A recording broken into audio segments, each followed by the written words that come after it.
Agama berpengaruhkah sebagai seorang muslim berhijab? Tidak masuk ke skill worker, nggak perlu butuh sponsor, yang penting boleh bekerja di Inggris selama 2 tahun. Lawakannya apa sih? Gue nggak ikut nih karena nggak nyambung lawakannya gitu. Tapi gaji, jam kerja, dan ada senioritas nggak di sana?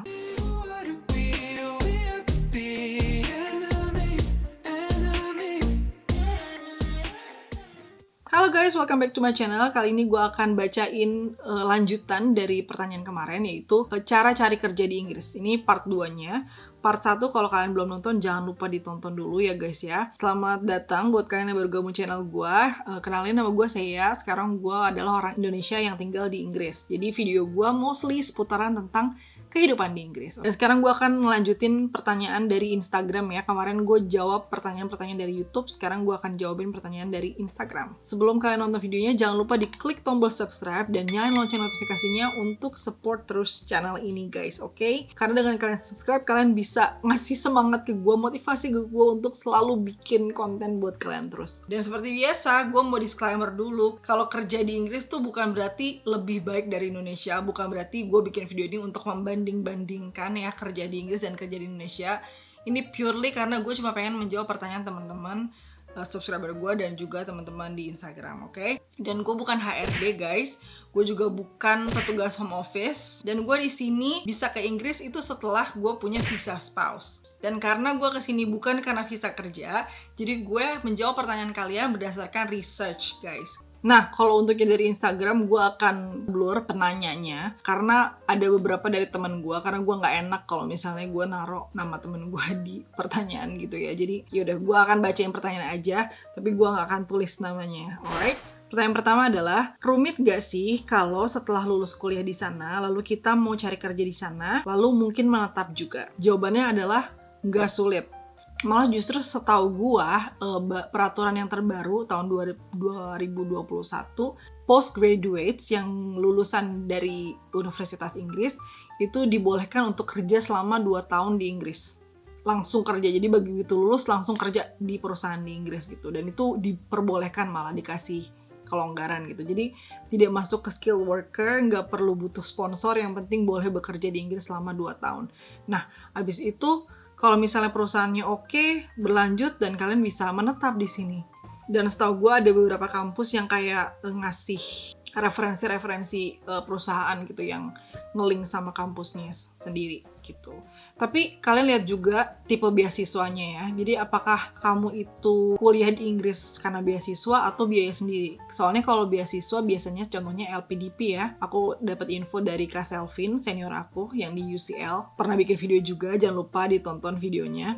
Nah di video itu kalau LPDP kalau nggak salah abis lulus langsung harus ke Indonesia karena harus mengabdi di Indonesia selama 2 tahun gitu. Jadi itu nggak akan mungkin terjadi karena kalau kalian udah lulus terus ke Indonesia, yang 2 tahun dari pemerintah Inggris itu angus. Setahu gue ya, based on my research. Jadi tolong lihat detail juga ya. Gue taruh link di description box-nya karena takutnya beda beasiswa, beda peraturan juga, oke? Tapi kalau dari pertanyaan itu sebenarnya nggak ribet ya, karena harusnya udah ada peraturannya di Inggris gitu, oke? Pertanyaan selanjutnya, anak kuliah bisa part-time kah? Dan apa ya pekerjaannya? Terus ada syaratnya nggak?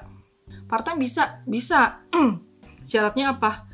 Sebenarnya nggak ada syaratnya. Kalau misalnya kalian visanya adalah student visa, itu diizinkan untuk bekerja gitu ya. Cuma lihat dulu ketentuan beasiswa ya. Karena tahu gue dari cerita senior gue yang UCL ini, Kak Selvin, itu kuliahnya aja itu udah berat guys. Kalian udah mungkin nggak ada waktu untuk mikirin kerja lagi karena memang udah berat, tugasnya udah banyak, referensi yang dicari tuh harus lebih banyak, jadi udah nggak ada waktu buat part-time. Tapi kalau memang pengen part-time ya bisa gitu ya. Kalau tipe pekerjaannya sebenarnya banyak, bisa jadi waiters, bisa jadi barista di Starbucks mungkin, atau mungkin ada yang hubungannya sama jalur perkuliahannya. Misalnya kalian pengen kreatif, kalian bisa jadi runner misalnya kayak gitu kan. Jadi sebenarnya ada aja sih pekerjaan part-time. Cuma lihat dulu tipe beasiswanya ya, karena ada beberapa beasiswa mungkin yang tidak mengizinkan penerima beasiswa untuk bekerja.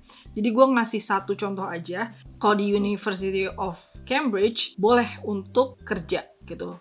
selama kuliah. Tapi maksimumnya adalah 20 jam. Pokoknya 20 jam maksimal per minggu. Gak boleh lebih dari itu. Kalau lebih itu ilegal guys. Dan itu bisa kalian gak dibayar atau bisa dibayar juga. Gajinya berapa? Untuk tahu gajinya National Minimum Wage, kamu bisa lihat di video aku yang gaji kerja di Inggris, oke? Alright, pertanyaan selanjutnya. Dunia kerja di sana gimana kak? Ada dibeda-bedain nggak kalau kita Asia gitu? Ini gue mungkin cerita pengalaman gue aja. Jadi waktu itu gue sempat kerja di salah satu program ya, special program di BBC, dan itu semuanya orang Inggris. Inggris tok-tok guys, bener-bener Inggris kental banget. Kalau kalian lihat credit title-nya, itu kalian lihat semua nama-namanya adalah nama-nama bule banget ya. Nama Indonesianya cuma gue, dan itu memang literally kayaknya gue adalah satu-satunya orang Asia di produksi itu. Ya, gue gak ngeliat ada orang Chinese, gue ngeliat ada orang India, pokoknya kayaknya hanya gue seorang adalah orang Asia, yang lainnya tuh bule banget, bener-bener orang Inggris gitu ya. Mereka sebenarnya baik guys, mereka kayak humble gitu, mereka kayak welcome ke kita. Cuma mungkin guanya aja ya, gue yang ngerasa kayak gak nyambung aja kadang-kadang. Karena gini aja deh, bayangin kalau kalian misalnya di satu kantor kalian, misalnya kalian orang Sunda atau kalian orang Jawa, di satu komunitas itu isinya semua orang Sunda, kalian gak ngerti kayak ini ngomong apa sih, rooming gitu, rooming, ngerti gak sih? Bukan hanya bahasa ya, tapi kayak cultural jokes gitu ya, jokes yang mungkin orang Jawa doang yang tahu, orang Sunda nggak tahu. Sama kayak gue, jadi mereka mungkin tidak mengisolasi, cuma gue kayak ngerasa lawakannya apa sih, gue nggak ikut nih karena nggak nyambung lawakannya gitu. Tapi kalau untuk in terms of racism kayaknya nggak deh, soalnya mereka oke, semua mereka baik banget gitu orang-orangnya. Kalau yang mungkin apa ya, inklusif gitu ya, inclusivity, ada juga gitu orang yang mungkin kayak nggak suka deket-deket sama gue, ada aja. Tapi itu nggak mostly semua orang Inggris kayak gitu, cuma ya oknum-oknumnya ada gitu. Tapi itu nggak masalah buat gue, maksudnya selama masih ada yang baik sama gue, selama gue nyaman bekerjanya, it's okay, it's fine gitu. Jadi gak dibeda-bedain sih, maksudnya kalau gue makan makanan gue sama mereka, minuman gue sama, cuma mungkin ketika gue pesan makanan, waktu itu gue makannya yang kayak daging ayam gitu, gue gak mau yang ada porknya, kayak gitu doang. Kalau kerja di Inggris harus lulusan universitas sana ya kak? Enggak juga kok. Jadi banyak kok orang-orang yang gue kenal yang dia lulusan UI gitu, lulusan ITB atau Unpad, untuk kerja di Inggris itu banyak, jadi gak mesti harus lulusan Inggris. Next, gaji, jam kerja, dan ada senioritas nggak di sana? Untuk gaji udah gue post di video gue yang sebelumnya, jadi jangan lupa ditonton aja video yang itu yang tentang gaji kerja di Inggris. Pokoknya tuh lengkap banget deh gajinya, dari mulai gaji minimum sampai gaji yang paling tinggi itu udah ada di situ. Untuk jam kerjanya sama. Kalau untuk freelancer ya kita tidak bisa berharap, karena kan kerja di TV aja gue waktu itu masuk jam 11, pulang jam 11, setengah 12 gitu. Jadi itu beda lah, itu gak ada hitungannya. Tapi kalau untuk kerja yang daily worker itu masuk jam 9, pulang jam 5. Jadi sama aja sih ke Indonesia. Ada senioritas nggak di sana? Nah, ini menarik banget pertanyaannya. Gak ada senioritas di sini. Bahkan suami gue tuh hitungannya masih muda banget, masih di bawah 25 tahun guys. Jadi dia udah bisa jadi manajer, dan anak buahnya itu jauh di bawah dia umurnya. Jadi nggak ada senioritas sih di sini. Maksudnya ketika kalian udah bekerja, usaha, dan usaha kalian membuahkan hasil, dilihat bagus, ya udah kalian dapat promosi gitu. Sesimpel, bukan masalah jilat-menjilat, oh ya dia lebih senior, enggak. Lu kerjanya bagus, lu naik gaji atau lu naik pangkat kayak gitu. Gue juga mungkin ketika gue masuk kantor, gue masih kayak agak aneh karena gue harus manggil bos gue namanya dia gitu. Jadi kayak biasanya kan Pak ini atau Mister ini gitu. Kalau ini bener-bener namanya dia, jadi gue kayak kurang ajar gak sih? Mungkin kita sebagai orang Indonesia tidak terbiasa, tapi mereka tuh chill gitu. Jadi nggak gila hormat lah kayak gitu. Tapi harus sopan ya, bukan berarti panggil nama udah gitu kurang ajar, nggak kayak gitu. Tapi tetap jaga sopan santun. Agama berpengaruhkah sebagai seorang muslim berhijab? Harusnya enggak ya, karena di Inggris itu, terutama di London, itu adalah salah satu kota paling multicultural ya yang gue tahu. Bahkan senior gue, Kak Selvin, itu pernah cerita kalau di Inggris itu, di Londonnya, London Timur ya kalau nggak salah, gue lupa. Di situ bahkan kedengaran suara azan, jadi normal banget gitu di sana ya. Kalau di kota gue sih gue nggak ngedenger suara azan ya, jadi gue kalau ngeliat azan ngeliat di handphone gue gitu. Kalau rasis, sebenarnya perilaku rasis itu bisa terjadi sama siapa aja, dan gue nggak bisa menjawab sebenarnya karena gue kan nggak pakai kerudung ya. Jadi gue minta maaf sama mungkin misalnya di luar sana ada yang punya pengalaman nggak enak pakai kerudung ada di Inggris gitu, tapi gue nggak tahu karena gue belum pernah dengar cerita juga ada yang dirasis gitu karena pakai kerudung. Harusnya enggak, dan gue juga nggak ada teman kantor yang pakai kerudung juga, jadi gue kurang tahu sih. Tapi setahu gue bener-bener di Inggris itu diversity-nya tuh bener-bener kuat banget.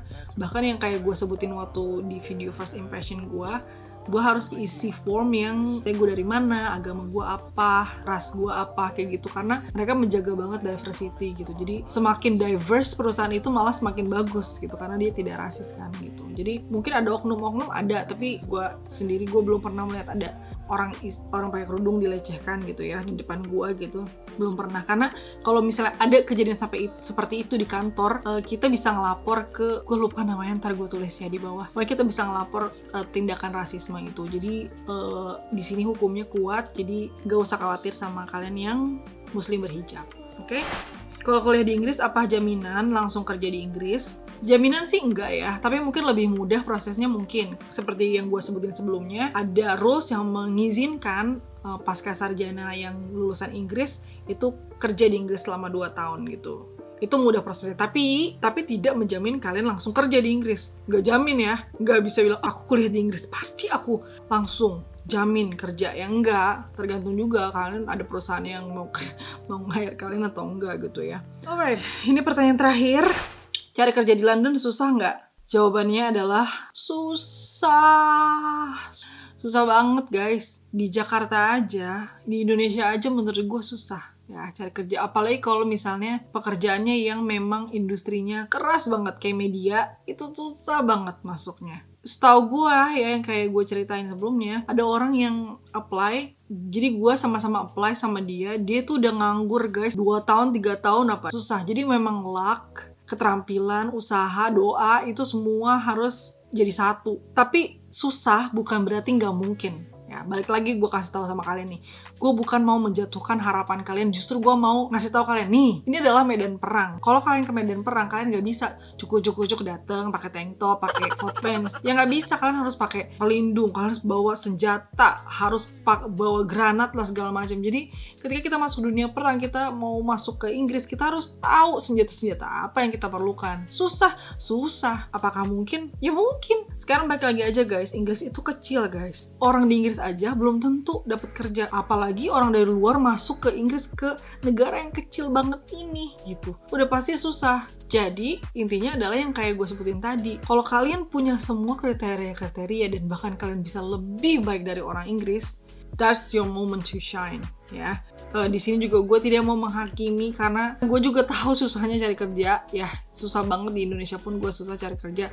Tapi video ini balik lagi gue cuma pengen share aja pengalaman gue, satu. Yang kedua adalah gue cari tahu apa yang gue tahu di Inggris dan gue share sama kalian, siapa tahu bermanfaat. Dan gue minta maaf kalau misalnya ada beberapa perkataan gue yang mungkin menyakitin hati kalian atau salah. Tapi balik lagi, intinya gue bikin video ini cuma mau video ini menjadi video yang bermanfaat aja buat kalian, supaya kalian bisa membuka mata gitu. Kita boleh berekspektasi, tapi jangan lupa kalau kita juga punya realita guys. Kita harus realistis, kita harus tahu apa yang kita butuhkan untuk mencapai ekspektasi ini gitu. So, makasih banyak guys yang udah nonton videonya dari awal sampai akhir, part 1 dan part 2 ya. Maaf banget gue gak bisa mungkin menjawab pertanyaan-pertanyaan kalian, karena ini banyak banget ya pertanyaannya. Jangan lupa di-share, siapa tahu bermanfaat videonya ya. So, makasih banyak sebelumnya yang udah ngasih pertanyaan semua ke gue. Kalau misalnya kalian punya ide tentang video gue di Inggris ya, jangan lupa ditulis juga di bawah. See you in the next video, bye-bye!